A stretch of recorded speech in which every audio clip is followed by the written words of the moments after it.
I am going to give a shout out to whoever gets this in the box. The Innovv K7. Impressive. Because this looks simple.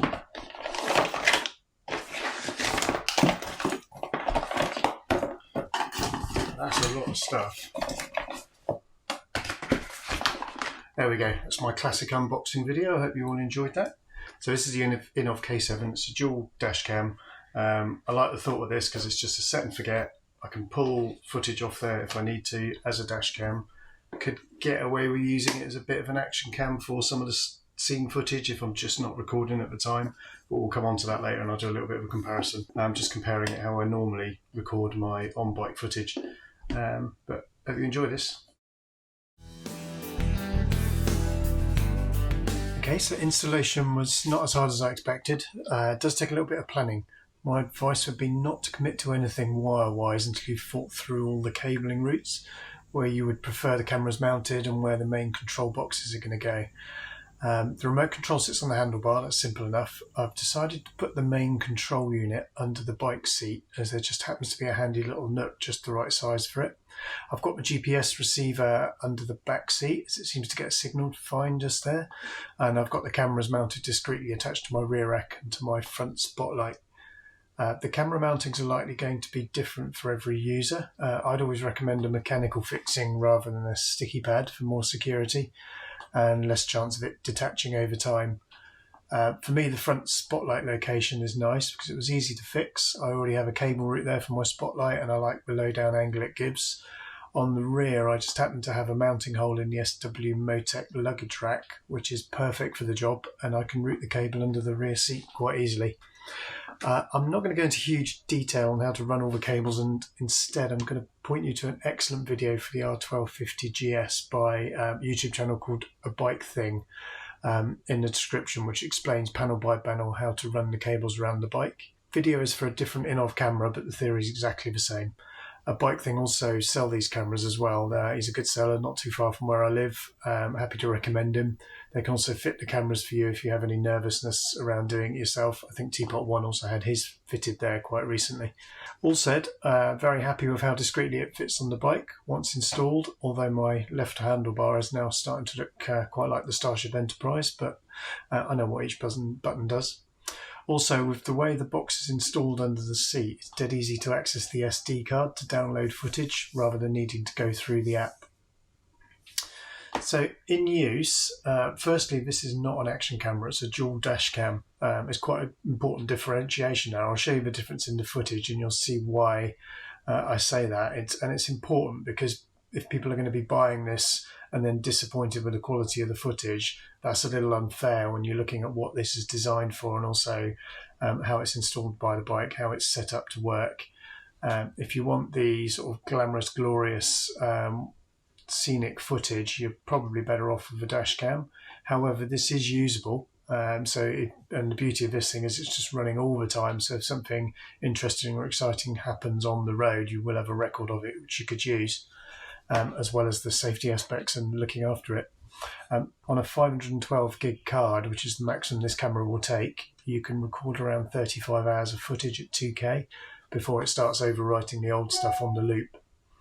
So I've got 4 pieces of footage for you here. There's a GoPro Hero 11, so you can see the difference in quality between an action camera and a dash cam. The main thing to spot there is the difference in the highlights in the sky, how it's better got sort of HDR. Even though I didn't record in HDR, it just gives a better balanced exposure, whereas the dash cam actually exposes for the road in front of you, which is probably what you're going to want to be exposing for in a dash cam situation. And then I've got 1080p stabilized, 2K unstabilized, and then 2K stabilized in the editing software.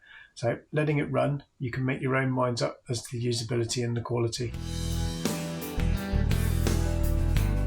Okay, so have a quick look at the Innovv app and settings. Pretty easy, download the app directly. There's only one app from Innovv. And let's turn that off, don't need the start screen. It's quite cool, I'm actually sat at my desk. It's asking me to disconnect the BMW CarPlay, which I've got connected, the Chigi.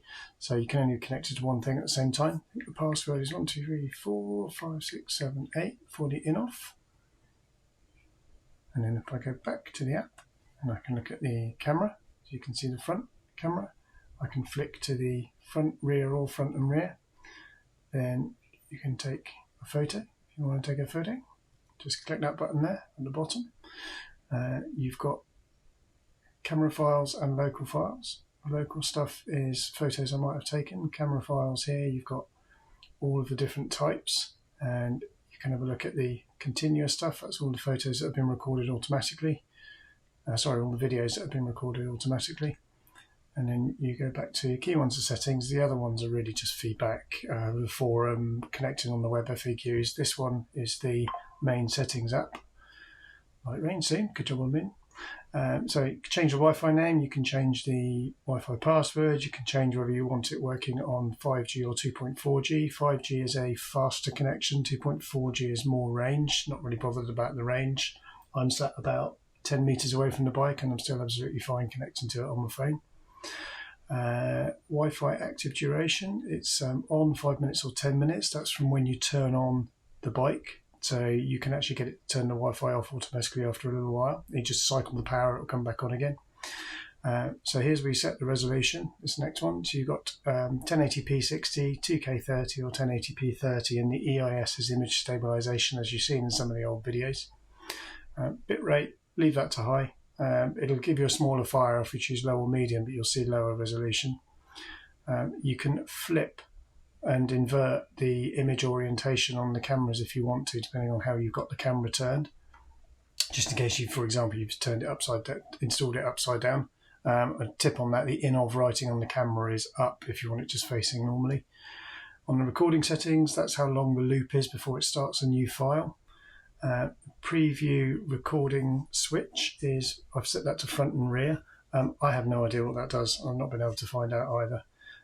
Mic volume, that's 1 to 4. That's a sensitivity. You can turn it off as well. There's a little mic that comes connected, which I've not actually mentioned. I've got that under the seat and put it onto the lowest sensitivity, and that gives you a nice, decent sound of the exhaust when it's running. You can put a watermark on date and time in the actual camera if you want to, so I'm going to turn that back on.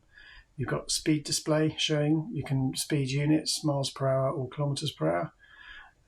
You've got the GPS, you can turn that on, you get then the GPS location in the actual footage, and you can add a watermark here as well if you want to. Just put up to 8 letters, I believe, is what you can have on that. The next bit, storage card capacity. I've got a 512 gig card, of which 476 is recordable. You can format the card here. You can turn on the parking monitor if you want. This is a slightly more complicated, where you can actually have the camera record if it senses any knocking or anybody fiddling about with your bike. I've not bothered with any of that. More concerned about the battery power, to be honest, and the drain it'll put on the battery. And then you've got the stuff down the bottom is just the information. So that's the app. It's no more complicated than that. And I don't bother with this app to get the footage, but if I wanted, I could just go to the actual media. I could choose the camera file. I could choose a continuous video. I could choose one from the front of the bike. And I could then, let's just choose the first one. I could download it. And it's now pulling down into the phone. So if you are on the road and you want to pull a particular piece of footage off, that's how you do it. So the one thing I forgot to mention in the review so far is the remote control. It's very easy to use. One press on the button will lock the current recording clip, so it won't get overwritten, which could be useful in an instant or when on tour and have something you want to save.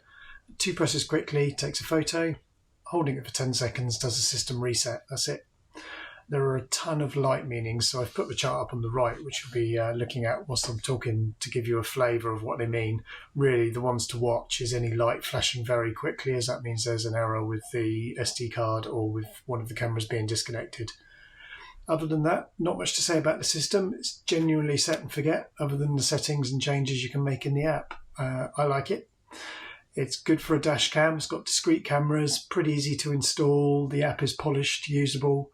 With a large card, you've got a good chance to grab all the footage that's important, and we'll get a few days riding on a large card before you need to think about downloading the stuff you don't want to lose. It's good enough for use in videos. Not quite GoPro standard, in fact not nearly GoPro standard, but a good trade-off when you want small recorded videos with good focus, nice and sharp and usable. So I hope you enjoyed that.